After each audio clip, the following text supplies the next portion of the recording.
Hello, all. Welcome to chapter 25 from the book of Leviticus.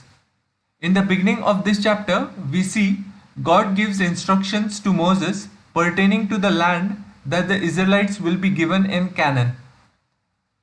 The land also will have to observe Sabbath. 6 years, land was allowed cultivation. However, on the seventh, no cultivation was allowed.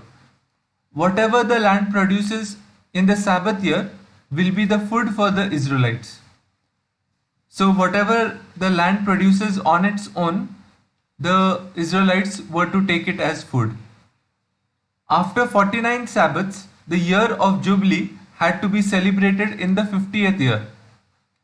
Liberty for all slaves was to be announced this year, and the slaves were allowed to return home.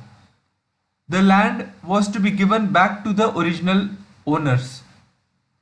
God gave instructions regarding the property. The land could not be sold permanently.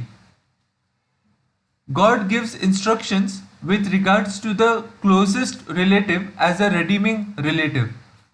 If a person becomes poor and sells possession, then the redeeming relative should provide help. Land in a walled city was allowed to be sold permanently. God gives instructions on taking care of the poor. If a brethren would become poor, help had to be provided without any profit. Food, money had to be given without any interest. We then see God instructs that no fellow Israelite can be a permanent slave. If at all, in case of poverty, the Israelite becomes a slave of a fellow Israelite, then he had to be treated as a hired slave and not as a permanent slave.